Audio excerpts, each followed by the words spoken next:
Boombox. Mi invitado para hoy es Juan Gabriel Vázquez, un escritor con letras mayúsculas, una de las figuras más destacadas hoy de la literatura mundial. Con él vamos a hacer un recorrido que nos va a permitir entender ciertos elementos del proceso de escribir, de conocer qué es lo que pasa para que un niño, un joven se convierta en escritor, cómo se convirtió él, las diferentes etapas, siempre por supuesto la pregunta, maestro, una maestra que lo hubiera influenciado, de quiénes aprendió, cómo aprendió, cuánto se puede aprender en el proceso de escribir, dónde está la inspiración, dónde está la investigación, sus métodos, sus formas para producir las obras que él produce. Estoy seguro que este recorrido nos va a enseñar muchas cosas y vamos a descubrir a una persona que hoy deja en alto el nombre de Colombia en el contexto de la literatura mundial. Quiero invitarlas a que nos sigan. Ustedes nos pueden ver y escuchar en todas las plataformas de streaming. El video podcast, el profesor, yo, Sergio Fajardo, con educación todo se puede. Activen las notificaciones. Pueden seguirnos en nuestras redes sociales. Bienvenidos. Y la invitación para hoy es para hablar desde otros ángulos. Con respecto al tema de educación, ese es el tema de nuestro video podcast. Y quiero que hagamos un pequeño recorrido y te voy a ir haciendo unas preguntas para descubrir un mundo que habitualmente no se habla, pero que está ahí y que me llama muchísimo la atención y estoy seguro que muchas personas nos van a seguir. Siempre me gusta empezar preguntando un poquitico los primeros pasos. Sí. ¿Cómo fue esa educación inicial tuya, el contexto familiar? Siempre pregunto por un maestro, una maestra que te haya tenido algún tipo de impacto, positivo o negativo, porque a veces pasan de todas formas. Empecemos por eso, Juan Gabriel. Bueno, pues primero, gracias por la invitación. Es un placer hablar contigo, como siempre. Yo tengo, por razones familiares, hubo un momento en la historia de mi familia en que hubo una relación de mi familia con Inglaterra. Y eso hizo que en el momento de escoger la educación para nosotros, para mí y para mi hermana, se fueran mis padres por ese lado, por el lado de una educación cercana a la lengua inglesa y a la cultura inglesa. Esto hizo que desde muy pequeño para mí esa presencia de otras culturas, de otras lenguas, fuera importante. Y siempre fue importante dentro de todo eso la relación con las humanidades, con la literatura, con la cultura nuestra latinoamericana, vista, digamos, dentro de un marco mundial, dentro de un marco internacional. Y eso determinó mis primeras lecturas, que eran de novelas en lengua inglesa, que eran de novelas latinoamericanas como las de García Márquez, las de Vargas Llosa, las de Carlos Fuentes, que pasaban todas también por una influencia de la cultura norteamericana. Sabemos que la gran influencia para García Márquez o para Vargas Llosa en cierto momento fue Faulkner o Hemingway. O Virginia Woolf. Y estos eran escritores que daban forma a un imaginario latinoamericano. Y eso siempre fue importante para mí, tratar de entender mi país, mi realidad, mi cultura, viéndola a través de comparaciones, a través del prisma de otras culturas, de otras tradiciones, un poco salir de la burbuja que a veces tenemos, que es cultural, que es lingüística, y tratar de entender mi tradición, mi lugar en mi país a través de otros filtros. ¿Algún recuerdo así especial? Creciste en una familia especial, en el sentido de que lo que ya está señalando, un interés por la cultura, por Inglaterra, sí, por otras lenguas, la lectura era parte natural de la vida. Era parte importante. De todo esto. Los escritores eran gente que nos parecían respetables, increíblemente. Nos parecía que los escritores eran gente interesante. En el colegio y en esa formación inicial, ¿algún maestro o maestra que tú recuerdes y diga, cuando yo estaba con esta persona sentía algo especial, me llamaba la atención, me conmovía, alguna cosa de ese estilo que nos pasa a todos si hacemos memoria de esos primeros pasos. Sí. ¿Para ti quién? Sí, yo siempre he recordado a una profesora de lengua y literatura española, que es profesora de español, que incluía, por supuesto, la lectura de novelas en lengua española y en particular las novelas latinoamericanas. Esta fue la profesora que nos puso a leer La ciudad y los perros de Vargas Llosa cuando teníamos la misma edad de los protagonistas. La persona con la cual leímos por primera vez Cien años de soledad, que es, yo siempre lo digo, una de mis grandes envidias es cuando alguien no ha leído Cien años de soledad y se prepara para hacerlo por primera vez. A mí esto me produce una envidia enorme, porque el descubrimiento de un libro así es algo que le cambia a uno la vida y que nunca se puede repetir, ¿no? Un lector dedicado, uno de los pocos placeres que no tiene es de leer cosas por primera vez después de que ya las ha leído. Y eso es una experiencia irrepetible. Esta mujer se llama Yamilet Rodríguez, y yo le tengo una gratitud enorme porque me abrió un camino como lector de literatura latinoamericana, pues que me ha acompañado toda la vida y que desde luego sembró semillas que han seguido conmigo siempre. Me llama mucho la atención siempre el camino que uno va recorriendo en la vida. Todos tenemos nuestros caminos para llegar a ser escritor. En algún momento tú dices, esto es lo mío. Sí. O cuando empezaste a sentir que estabas cerca de llegar a hacer de la literatura tu vida. Sí. Pues es difícil contestar a la pregunta de cuándo surge la vocación, porque siempre me acompañó. Yo tengo un cuento publicado además en las publicaciones escolares que tenía mi colegio, que publiqué con 8 años. De manera que, 8 años. Sí. Okay. De manera que la escritura siempre ha estado ahí, siempre ha sido mi manera de estar en el mundo, de entender el mundo desde muy niño. Otra cosa es el momento en que uno dice, quiero hacer con esto una profesión, que es una palabra que no necesariamente me satisface, pero hay ese momento en que uno dice, esto no es solamente un pasatiempo, esto es una vocación de vida, esto es un oficio al que quiero dedicarme, sacrificando todo lo demás. Yo tenía en mi itinerario de vida un destino de abogado. Empecé a estudiar Derecho y terminé mi carrera de Derecho. Me gradué de abogado, pero en algún momento, en medio de esa carrera,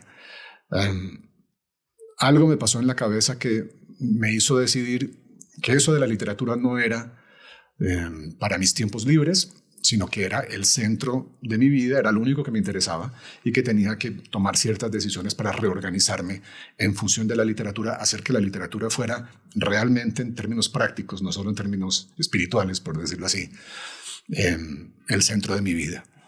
Y ahí entonces tomé ciertas decisiones de no seguir con la idea de ser un abogado que escribía los fines de semana, sino de hacer girar todas mis decisiones vitales alrededor de la vocación literaria.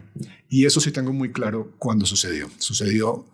Van a ser 30 años, sucedió cuando yo tenía 20 años, 1993. Okay. Ese fue el año en que hice el tránsito entre pensar la literatura es un pasatiempo que me interesa mucho, es una pasión, pero es un asunto de ratos libres, y la aceptación, digamos, de que tengo una vocación que es muy fuerte y que no satisfacerla puede conducir a la infelicidad. Entonces, en ese momento fue que sucedió este clic. ¿Alguna persona especial que te acompañara, tu familia? Que son decisiones a los 20 difíciles, años, sí. Son decisiones bien difíciles. Sí. Además, en un mundo pues incierto como ser escritor, ¿qué puede pasar? ¿Se puede vivir de esto? ¿No se puede vivir de esto? ¿Cómo qué camino voy a recorrer? Claro. ¿Alguien te acompañó en ese proceso o fue un proceso individual pleno que te fuiste descubriendo? El proceso siempre es individual. Además porque exige niveles de riesgo que solamente el individuo puede tomar, ¿no? Claro. Sí. Es decir, solamente el individuo es responsable de tomar esas decisiones que siempre son arriesgadas por lo que dices. En un oficio como la literatura, nunca nada, absolutamente nada, garantiza la comodidad material, la supervivencia económica. Ni siquiera nada garantiza la capacidad de escribir una página legible, pero está la pasión. Está la pasión y está la vocación. Y si uno llega a entender que la otra opción, que es no darle a esa vocación devoradora el espacio que está pidiendo, puede llevar a la sensación de infelicidad o de insatisfacción, pues entonces se da cuenta de que aunque fracase, aunque no le vaya bien económicamente, aunque no tenga éxito literario, que es un gran malentendido y nadie sabe muy bien lo que es, aunque nada salga bien, uno seguirá escribiendo. En ese momento hay que dedicarse a eso. Pero yo creo que esa es la prueba de fuego, cuando descubres que a pesar de todas las insatisfacciones, esto es lo que quieres hacer con tus horas, pues hay que ceder a esa evidencia. Entiendo perfectamente, porque yo pasé por un proceso análogo en el sentido de estar estudiando y decidir ser un matemático, ser un científico. Sí. Con un camino también bastante incierto en el sentido de que cómo se vive de esto, cómo se puede avanzar, claro. Pero seguir esa pasión, esa convicción y jugársela. Sí. Y de ahí para adelante la vida va decidiendo muchas cosas y vamos construyendo esos caminos. ¿Se puede aprender a escribir? Yo creo que se puede aprender elementos de la escritura. Igual que se puede aprender armonía y contrapunto si uno va al conservatorio, pero no se puede aprender a ser Beethoven, ni Mozart, ni Paul McCartney. Se pueden transmitir conocimientos sobre cómo se construye una página de ficción, cómo se pasa de un tiempo al otro, dónde es mejor montar un diálogo, cómo es conveniente comenzar o terminar una ficción literaria. Esas cosas se pueden transmitir y por eso yo creo en los talleres literarios. No creo que esto sea ni una pérdida de tiempo, ni una estafa, ni tengo esa opinión que campa mucho, sobre todo en las lenguas latinas, menos en las lenguas anglosajonas, de que no se puede enseñar esto y el escritor es un inspirado, ¿no? Exacto. Por las musas. No. Escribir ficción requiere muchísimo conocimiento técnico, muchísimo trabajo y muchísimo esfuerzo casi físico, que está toda la información que uno necesita aprender está en los grandes libros que ya se han publicado. Entonces, un buen curso de escritura, un buen profesor de escritura creativa, un buen taller, lo que hace es condensar la información que ya está en los grandes libros de nuestros 2000 años de literatura, digamos, desde lo que uno quiera, desde la Ilíada, pongamos. Sí. Condensar eso en lecciones. ¿Tú recibiste algún tipo de lección de esa naturaleza? O... No, he leído devoradoramente, he leído caóticamente, he leído apasionadamente, que es lo que realmente importa. Pero sí recuerdo muy bien ese momento que es muy elocuente también, cuando uno se da cuenta de que ha dejado de leer libros, novelas, para saber qué pasa y las está leyendo para saber cómo están hechas, ¿no? Que es lo que García Márquez, sí. Lo que García Márquez llamaba leer con destornillador en la mano. Uno abre el libro y lo voltea patas arriba para ver dónde están las costuras, cómo está construido este aparato. Y ese momento es cuando uno se da cuenta de que, para bien o para mal, es un escritor, porque ya está leyendo de una manera distinta. ¿Y has participado en algún taller de escritura como los que existen en algunas partes? ¿O nunca participaste? ¿Has participado como profesor dentro de todos esos talleres? Tampoco. No, a mí me encanta la comunicación con los alumnos, con los jóvenes, pero prefiero siempre que esos momentos de pedagogía o de enseñanza sean una discusión sobre libros que ya existen, no sobre los textos que me presentan, no sobre los jóvenes. No me siento cómodo como profesor de escritura creativa, me siento más cómodo leyendo un gran libro en compañía de unos alumnos y señalando las cosas que ese libro hace bien, que es una forma magnífica de aprender a escribir. Claro que sí. O sea, sacar el destornillador para ponerlo en público con ese grupo de personas. Exacto. Y entonces, una pregunta, ¿cómo escribes? Siempre me ha llamado la atención el proceso creativo, que cada uno de nosotros encuentra un camino. Sí. Yo recuerdo especialmente avanzando en mi proceso de formarme como científico, como matemático, la pasión, que es la característica central que tenemos que tener todos cuando nos dedicamos a una actividad de esta naturaleza. ¿Cómo escribes tú? ¿Cuál es ese proceso? Pues yo llevo un cuarto de siglo publicando libros y todavía no lo entiendo bien. Tiene un punto inasible, hay algo profundamente irracional en la escritura de ficción que hace que se me escape la conciencia completa de lo que estoy haciendo, pero sí he llegado a ciertas conclusiones a través de la experiencia. La primera conclusión es que el momento de inicio de uno de mis libros, el origen de uno de mis libros, siempre es vital, siempre es una experiencia, es alguien que conozco. El origen suele estar en un encuentro con alguien que me cuenta una historia que por alguna razón me interesa de una manera especial. Siento que hay ahí un misterio, siento que no me están contando todo, que hay un secreto, que esa historia revela algo oculto. Siempre el punto de partida es una curiosidad muy intensa por lo que yo llamo el misterio de la condición humana, que somos criaturas muy complejas y nos hemos organizado en sistemas muy complejos social y políticamente, y todo eso está lleno de sombras. Y de esas sombras nacen las curiosidades que luego, si se quedan en mi cabeza, se convierten en un proyecto literario. Entonces, primero siempre hay un encuentro con una persona detrás de la cual me parece que hay algo misterioso o oscuro o secreto. Ese es el periodista. El periodista va investigando, siempre hay una entrevista, le pido a una persona que me cuente su historia, hablo con otras, hago algo que se parece a trabajo de campo, ir a los lugares donde ocurre esta acción y ver qué es lo que sucede allí. Y después de eso... Eso tiene un rigor. Cuando usted está hablando de periodista, ser capaz de identificar hechos, elementos, empezar a pegar todo eso y como que tener un boceto sobre lo que está ocurriendo. Sí, hay un trabajo de periodista en el sentido literal. Mi novela Los Informantes nació cuando entrevisté durante 3 días a una mujer alemana, judía, simplemente por el hecho de que en el curso de una conversación casual me había contado que su padre, judío también y escapado de Alemania, llegado a Colombia en los 30, había estado a punto de ser incluido en un campo de confinamiento, en un hotel expropiado, como prisionero, por el hecho de ser alemán, por el hecho de tener un pasaporte enemigo.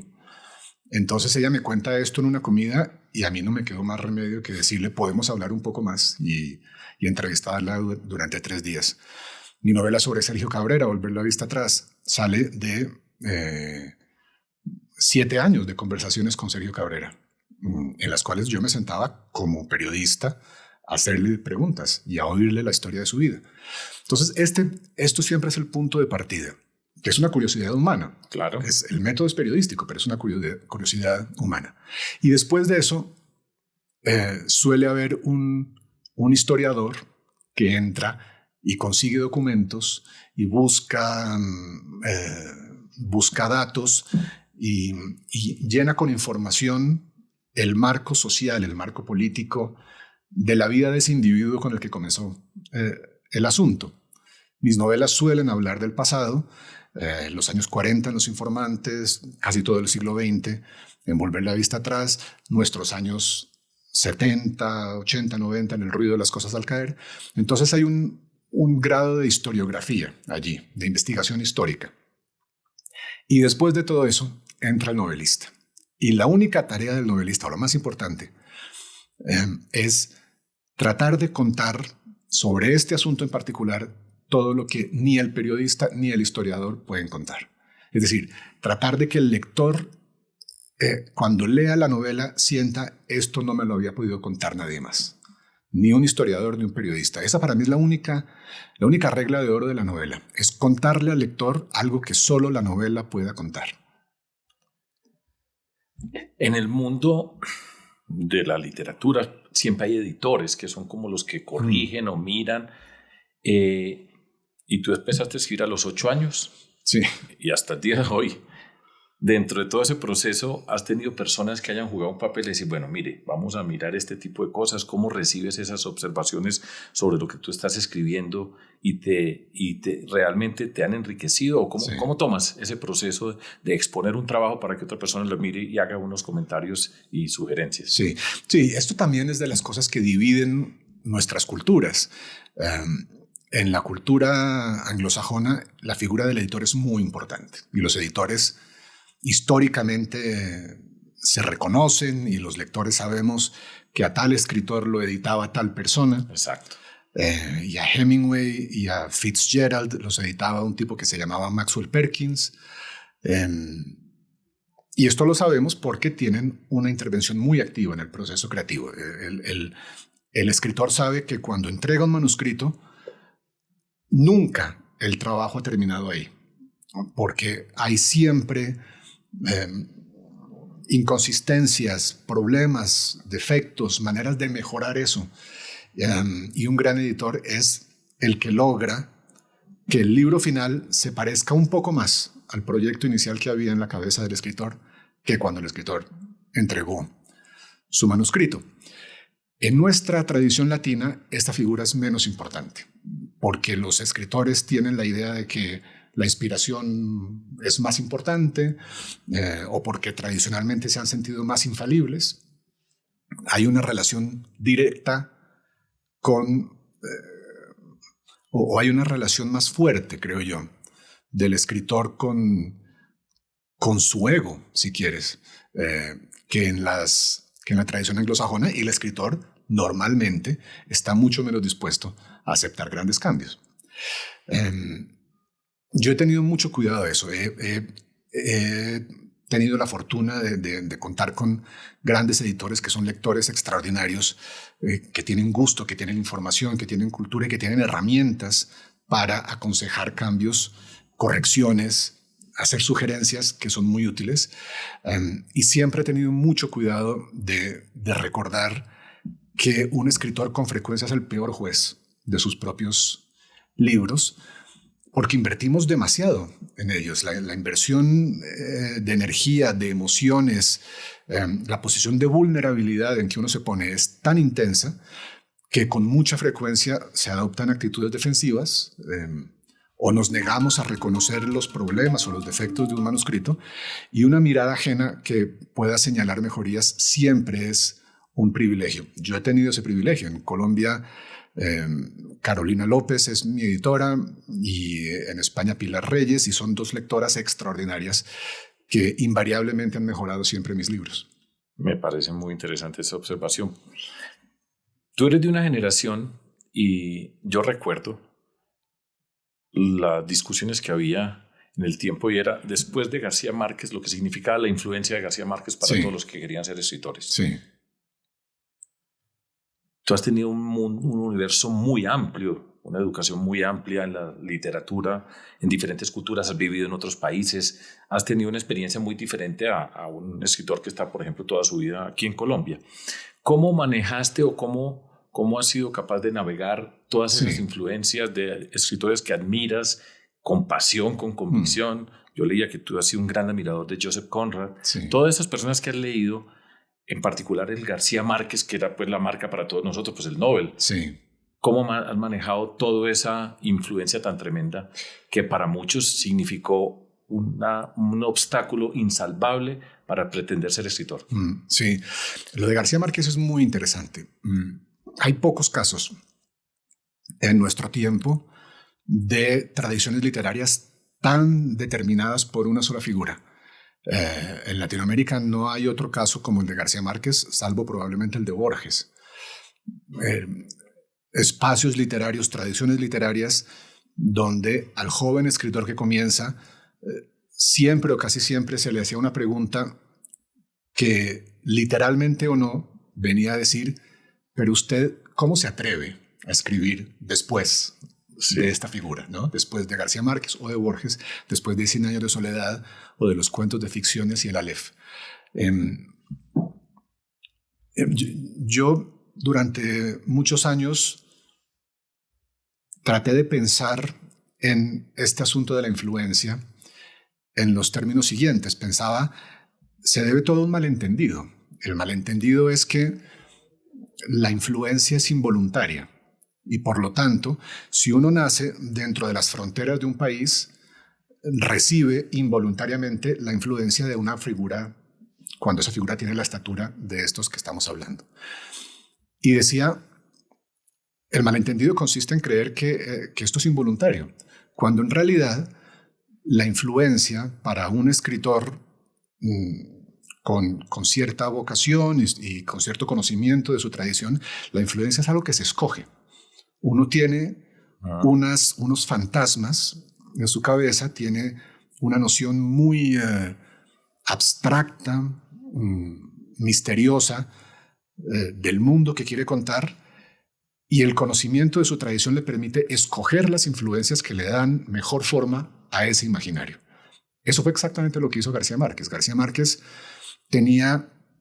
había crecido con unas historias que eran las de las guerras civiles, las de la Guerra de los 1000 días, la historia de la masacre de las bananeras, las leyendas. Esto era una parte de su familia, la de su abuelo, el coronel Nicolás Márquez, y la otra parte era la parte de las leyendas, las supersticiones, el folclore caribe, que era la parte de su abuela. Y su gran reto era cómo poner todo esto en una página de ficción, cómo transformar todo esto en literatura. Cuando descubrió a William Faulkner, escritor del sur de Estados Unidos, ahí tuvo su primera revelación, su primera epifanía. Y su astucia o su genio consistió en darse cuenta de eso. Este tipo que escribe sobre el sur de Estados Unidos, sobre relaciones esclavistas, tensas racialmente, sobre plantaciones de algodón, no de banano, pero sí de algodón, sobre historias con guerras civiles y con los fantasmas de militares y de conflictos militares del pasado. Este tipo tiene las herramientas que yo necesito para contar mi historia. Y entonces es básicamente como si lo hubiera contratado. Contrató a Faulkner y así escribió La hojarasca. Y después se da cuenta de que la estructura de las novelas de Faulkner, la prosa de Faulkner tiene ciertas características que comienzan a dominarlo demasiado. Entonces decide despedir a Faulkner y contratar a Hemingway, que es lo opuesto. Y así va descubriendo las influencias, escogiéndolas y tomando de ellas. ¿Cuáles son las tuyas? Que le sirva. Entonces yo empecé, como todos los colombianos de mi generación, creo, imitando con pasión a García Márquez. Mis primeros cuentos de 18, 19, 20 años, que eran cuentos ya serios, con una cierta vocación, son pastiches de García Márquez que ojalá se hayan perdido y que nadie encuentre. No nunca. Se puede perder, no se puede perder. Eso hace parte de toda la historia. Pero luego entonces fui entendiendo que mi imaginario, que es urbano, de una ciudad como Bogotá, con sus coordenadas emocionales, históricas, es tan distinto del mundo de Aracataca en 1928, 27, que el peor de los errores hubiera consistido en creer que esas herramientas me servían a mí para contar mi experiencia. Eso. Entonces muy pronto me di cuenta de que a mí me servía más Vargas Llosa, una novela como Conversación en la Catedral, que es netamente urbana, contemporánea a su autor, que trata de explorar una realidad política, moral, emocional distinta.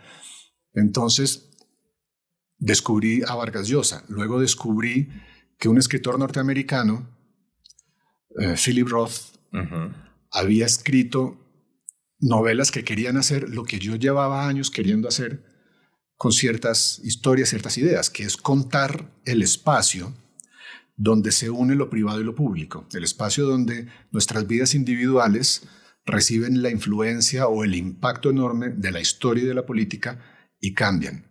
Yo quería contar estas cosas y el resultado, que fue Los informantes o El ruido de las cosas al caer o La forma de las ruinas, fueron posibles porque descubrí a un escritor norteamericano que estaba haciendo eso con resultados maravillosos.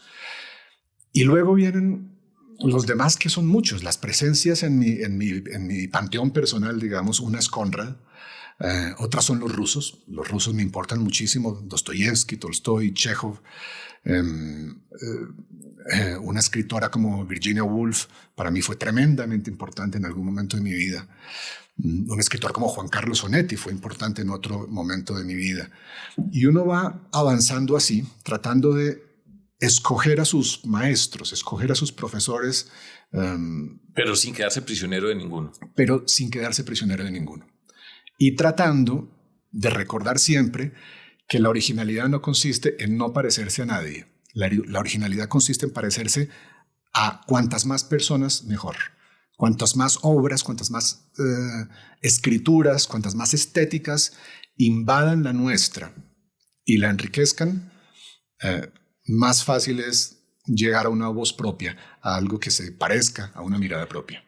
Ahora contabas que a ti no te gusta enseñar en el sentido formal de escribir literatura, pero te gusta compartir con jóvenes, mirar esa estructura, sí, del destornillador, destornillar enfrente sí, del grupo de personas para descubrir esas herramientas. ¿Tú tuviste la oportunidad de tener contacto personal con algunas de estas figuras que se pueden convertir en, poder decir uno, tutor, mentor, inspiración, esa persona mayor que le dice a uno, siga, que le da sí, una mano ahí que le permite a uno mirar hacia alguien y sentir una influencia? Sí, en esto siempre he tenido la suerte o el privilegio, y en todo caso la fuente de gratitud enorme que es encontrarme con estas figuras que son un apoyo o una inspiración o un acicate también. Cuéntanos. Yo creo que si tengo que recordar a la primera figura con la que me pasó algo parecido a esto, tiene que ser R.H. Moreno Durán. ¿Ah, sí? Que cuando yo tenía 20 años y estaba justamente en ese momento de decisión, ajá, o de descubrimiento de que lo único que me interesa es tratar de aprender a escribir y a leer novelas, lo invité a dar una conferencia en la universidad donde yo estudiaba Derecho, que era la Universidad del Rosario. Y a partir de ahí se armó una relación que era, se parecía mucho a la del mentor y discípulo. Eso. R.H. Moreno Durán era un lector muy exigente, que no regalaba nada, muy exigente consigo mismo, pero también con los demás.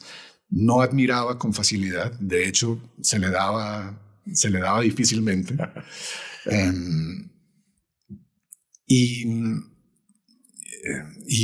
yo creo que detectó en mí un nivel de pasión que podía muy bien irse para el lado oscuro y decidió ayudar a encauzarlo, ¿no? Y su presencia, que fue indirecta, no fuimos amigos cercanos, ni mucho menos, pero eso para un joven que comienza, esa idea del contacto y la conversación y la posibilidad del diálogo con un escritor que respetamos, que tiene una obra importante, que consideramos importante. R.H. Moreno Durán, o por lo menos 3 novelas de las que escribió él, están para mí entre las novelas importantes de esa generación que vino después del boom. Todo eso es un privilegio. Y luego, a lo largo de mi vida, por distintas razones, he tenido el privilegio todavía mayor de tener una relación personal con los que yo consideré cuando era joven mis clásicos personales, mis clásicos privados. Jorge Volpi, el escritor mexicano, creo que fue el primero que dijo que para nosotros los latinoamericanos la relación con nuestros clásicos es muy rara, porque nuestros clásicos estaban vivos cuando comenzamos a escribir, ¿no? Sí, sí. Entonces, para mí, poder encontrarme y conversar con Carlos Fuentes, poder encontrarme y conversar con Mario Vargas Llosa, era como si un francés de mi generación pudiera decir, yo hoy desayuné con Víctor Hugo o con Flaubert, ¿no? Ajá. Porque tienen en nuestra tradición más o menos el mismo lugar. Y yo he tenido esa suerte de escritores que comencé a leer viéndolos como clásicos de mi tradición y de mi lengua, en algún sentido fundadores de algo, ¿no? Se han vuelto después, para gran fortuna mía, interlocutores y presencias amistosas en mi vida. Demos un paso aquí y es el siguiente. Tú también eres columnista. Sí. Y eso es, digamos, en principio una dimensión muy diferente, no sé qué tanto, y eso es lo que quiero que miremos, de ser un escritor de novelas, sí, a ser un columnista que está reflexionando sobre lo que está pasando en el día a día. Sí. En este momento eres columnista en el periódico El País de España. Sí. ¿Cómo es esa vida entre el escritor que se mueve en ese mundo que hemos estado conversando y pasar a ser un columnista? Es completamente opuesta. Completamente opuesta, y yo creo que incluso están en contradicción las dos facetas de novelista y de columnista. Yo creo que un novelista escribe siempre a partir de la incertidumbre. Un novelista escribe porque no sabe cosas. Un novelista escribe porque ignora, porque desconoce, porque ve en lo que sea, en nuestra condición privada, en nuestra vida social, en nuestra historia política, ve lugares de oscuridad y de misterio, y por eso escribe. Escribe a partir de la oscuridad, del misterio, de la duda y de la incertidumbre. El columnista, en cambio, es todo lo contrario, tal como yo lo entiendo. El columnista escribe a partir de la certeza. El columnista escribe porque cree saber algo, y escribe para convencer. Escribe con intenciones proselitistas. El proselitismo de cualquier tipo es repugnante para un novelista, ¿no? La idea de escribir una novela para probar algo, a mí los novelistas que me interesan, me parece que nunca lo han hecho. En cambio, los columnistas que me interesan vienen para tratar de convencerme de algo, vienen para pensar sobre la página en algo y llegar a una conclusión clara y certera. Y son dos éticas completamente distintas y opuestas, ¿no? Escribir a partir de la certeza o escribir a partir de la duda y del valor de la duda son dos maneras completamente opuestas de ver el mundo. Ese mundo de columnista, yo te leo siempre. Dime un poquitico cuáles son esas obsesiones que tienen. Yo sé cuáles son, pero cuéntanos, que se ven permanentemente en todo lo que estás escribiendo y así. Mi gran obsesión es la libertad. Es el rechazo, la denuncia, la condena de todos los elementos de nuestra vida que limitan las libertades. Creo que somos víctimas de eso constantemente. Creo que un ciudadano siempre, pero el ciudadano contemporáneo, yo creo que se enfrenta a diversas amenazas que vienen de muchas partes. Vienen desde luego del poder, lo que llamamos el poder político, pero vienen hoy también de nuestras propias dinámicas de ciudadanos exacerbadas por las redes sociales. Vienen también del mundo material del consumo, cómo estamos organizados como sociedad de consumo. Hay una cantidad inédita de elementos que tratan todos de limitar nuestras libertades. Y mis columnas suelen ser, creo que son casi siempre, un intento por defendernos de eso. Libertades civiles que defiendo como como el derecho de los gays a casarse, el derecho de las mujeres a abortar cuando quieran, el derecho de los consumidores de droga a consumir droga, el derecho de que, o más bien la defensa de una idea de sociedad abierta en la que no tengo que estar de acuerdo con algo para defender el derecho de otra persona a conducir su vida de esa manera. Yo creo que ese es el objetivo, ese tiene que ser el objetivo de toda educación, la creación de ciudadanos libres. Uh-huh. Y como columnista, a mí lo que me interesa es un poco, digamos, presentar resistencia, ofrecer resistencia a tantas fuerzas de nuestra experiencia contemporánea que lo que tratan de hacer constantemente es limitar esas libertades. ¿Todos los días escribes? Todos los días escribo algo, sí. Siempre tengo un proyecto de novela en la cabeza porque trabajo de una manera muy poco económica. Desde el momento en que tengo una obsesión que se puede convertir en novela y el momento en que la novela termina pueden pasar 10 años. Entonces siempre hay una historia por ahí dando vueltas. Y eso quiere decir que siempre estoy con alguna parte de la cabeza escribiendo algo, trabajando en algo. Y luego el trabajo de periodismo, que toma mucho tiempo, mucha energía, y en un país polarizado, bronco como el nuestro, pues esa inversión de energía es doble. Hagamos un ejercicio pequeño acerca de ciertas características que en principio debe tener una persona que esté en este mundo de la escritura, que son válidas para muchas otras actividades. La disciplina, por ejemplo. Sí. Esto es una disciplina, esto Sí. es con rigor. Características de esa naturaleza, por ejemplo, la sensación del fracaso. Sí. Todo ese tipo de algunos elementos que tú digas, ahora eres tú una persona pues con un gran reconocimiento y piensa en ese joven que está empezando a navegar este mundo Sí. que tú eras cuando tenías 20. Algunas características que tú puedas señalar como fundamentales, como parte de lo que se necesita para poder navegar este mundo que estás navegando. Sí, yo creo que las dos cosas que has señalado son fundamentales.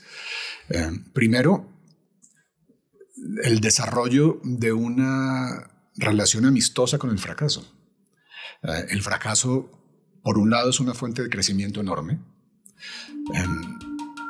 Por otro lado, la búsqueda, la persecución del éxito, yo creo que es uno de los peores vicios en mi oficio, para un escritor. La experiencia, la mía y la de los demás, me ha probado que si hay un itinerario que pueda ser más fructífero que otro, es el de alguien que no está escribiendo pensando en otra cosa que no sea el libro. La escritura como medio para otra cosa, para el éxito, para el reconocimiento, incluso un reconocimiento muy legítimo de la gente que admiramos. La escritura como medio para la comodidad económica, para el prestigio, sea lo que sea eso. Todo eso suele conducir a la insatisfacción y al fracaso en el peor de los sentidos. Y en cambio la pasión genuina, que consiste en creer que mi misión en la vida es que este libro que tengo bajo las manos sea el mejor libro posible, eso es lo que lleva a algo que se parezca, palabra que no me gusta mucho, pero la vamos a utilizar, a la realización, ¿no? del escritor. Y para todo eso es invaluable lo primero que decías, la disciplina. La disciplina yo creo que es lo que hace la diferencia. Esto, para mí, la importancia que tuvo la figura de Mario Vargas Llosa en mi vida se debió a sus novelas, por supuesto, pero se debió tanto o más a una serie, a una imagen del escritor que está regada en sus ensayos, en sus entrevistas, en sus opiniones. Y es la imagen del escritor como un trabajador constante, terco, que hace girar todo su esfuerzo, todo su tiempo alrededor del dominio de esto tan difícil que es la literatura. Carlos Fuentes, esto es una gran lección de esa generación. Carlos Fuentes, cuando estaba escribiendo Terra Nostra, tenía unas esposas de policía y se amarraba una esposa al tobillo y la otra parte a la pata de la mesa fijada. ¿En serio? Sí. Y le decía a su ayudante, le daba la llave y le decía, vuelvan 7 horas o en 8 horas. Y esa idea del trabajo del novelista como como disciplina, como la disciplina como una forma de la pasión también, como terquedad. Eso lo defendió mucho Fuentes, lo defendió mucho Vargas Llosa. Vargas Llosa encontró en esto la gran razón por la que Flaubert es hoy uno de los escritores determinantes de la tradición occidental. No era un tipo especialmente talentoso, dice Vargas Llosa, pero tenía esa mezcla de vocación, de pasión y de disciplina. Trabajar largas horas, trabajar largos años tratando de perfeccionar esa página que queremos escribir. Esto es fundamental. Yo sin eso encuentro que no hay posibilidades. Lo entiendo muy bien. Juan Gabriel, vamos terminando con un par de preguntas. Tú tienes unas hijas. Desde la perspectiva de ustedes, en su contexto familiar, ¿cómo las educan? ¿Tú qué esperas de la educación? ¿Van a un colegio? ¿Qué esperas tú de ese mundo de la educación? Lo primero, creo, es lo mismo que decía antes, porque para mí es una obsesión. Educar ciudadanas libres, eso es lo que he querido hacer. Eso implica el trabajo arduo y durísimo de aprender a pensar por uno mismo, de huirles a los pensamientos de manada, de mirar la realidad con clarividencia, que es algo que se adquiere con mucha dificultad, y sobre todo alrededor de una idea que para mí es fundamental, que es no hacer daño o reducir cuanto más se pueda el daño que se hace. Para mí eso es con mucha frecuencia lo que determina mis ideas políticas, es ver a quién se le hace daño con esta idea. Y con frecuencia en una democracia como la nuestra, o en democracias que son siempre falibles, muchas veces, en caso de duda, hay que acudir a esta pregunta. ¿Con cuál de las dos opciones hacemos daño a menos gente? ¿No? ¿O qué tipo de daño haremos si tomamos una u otra decisión? ¿Cuánto sufrimiento causaremos? Yo creo que una de las pocas reglas de oro de la vida de un ciudadano tiene que ser esa: tratar de defender políticas, defender modelos de sociedad, defender comportamientos individuales que no hagan daño, que reduzcan el daño que se hace a la gente lo más posible. Es una idea moral, y es una idea central en mi relación con el fenómeno de la educación, o la educación que hemos tratado de tener en la casa. Entonces, eso también pasa, como te diste cuenta inmediatamente, por la defensa de las libertades y la defensa de nuestro papel como ciudadanos, que es el de proteger esas libertades y rechazar todo lo que trate de reducirlas. Pongámonos en un papel aquí bien formal para ir rematando, y es, si tú pudieras hacer unas sugerencias al sistema educativo. Tú pasaste por un colegio privilegiado, sí, has sido una vida privilegiada en sí, todos los sentidos. Sí. En particular, el gran privilegio es hacer lo que quiero. Sí. Eso es de lo más difícil y es un privilegio extraordinario. Si tú pudieras hacer unas recomendaciones al sistema educativo de nuestro país, de América Latina, y pensar también un poquitico cómo el tema de la literatura, de este proceso de escribir, pudiera ser parte. Sí. Porque muchos pues pasamos por el colegio. Tú mencionaste a esa profesora que fue especial, la manera como ustedes leyeron, pero para muchos se convierte en una aburrición, en una tarea que hay que hacer, es español. Sí. ¿Qué pudieras decir algo con respecto a eso? Sí, mira, para mí los profesores son héroes. Yo creo que los colegios, las escuelas de un país deberían ser el lugar a donde acaben la mayoría de los recursos. Y los profesores deberían tener unos salarios infinitamente superiores a los de otras profesiones. Dicho eso, yo sí creo que he visto en las últimas décadas en nuestros sistemas una lenta deserción de las humanidades. Y eso me preocupa. Ahí es donde ahí es donde yo entro como novelista a defender la idea de que hay una parte de lo que somos como individuos y que luego se convertirá en una parte importante de lo que somos como ciudadanos, que se aprende en la ficción, en la lectura de las grandes novelas, de una manera que no se aprende, que no existe en otras partes. Yo creo que las novelas son una fuente de información invaluable sobre lo que somos como seres humanos, y creo que el lector de novelas no es una mejor persona. Hay incontables ejemplos de grandes lectores de novela que son al mismo tiempo perfectos desgraciados y además ciudadanos muy defectuosos.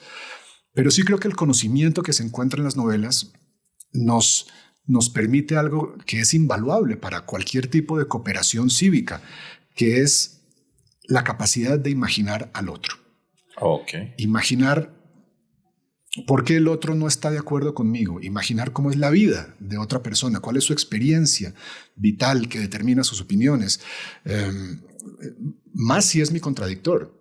Si me choca lo que cree, si me choca lo que opina, si no entiendo lo que hace o defiende, la capacidad de imaginar de dónde viene esa persona, de ponerme en sus zapatos, ¿no? Según según el lugar común, eso es tremendamente difícil. Y yo no he encontrado mejor entrenamiento para eso que la lectura de las grandes ficciones. Entonces, yo les sugeriría a los profesores que encuentren la manera de volver a utilizar la literatura como una especie de campo de entrenamiento, donde podemos enriquecer nuestras experiencias vitales, imaginando a los otros, imaginando a otros seres humanos, a los que en particular son distintos de cómo somos nosotros, para poder entenderlos.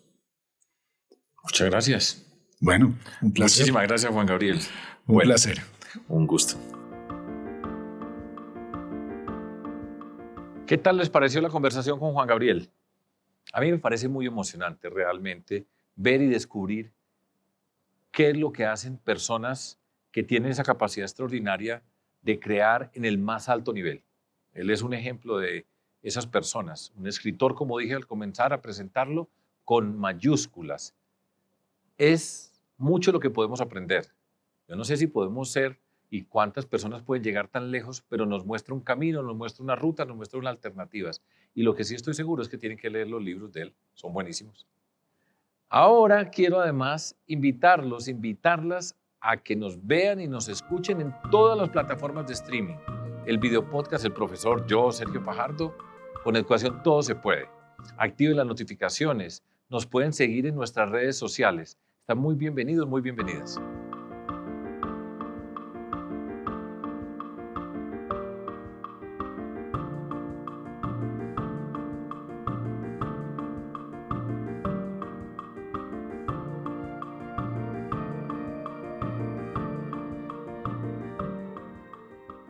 Boombox.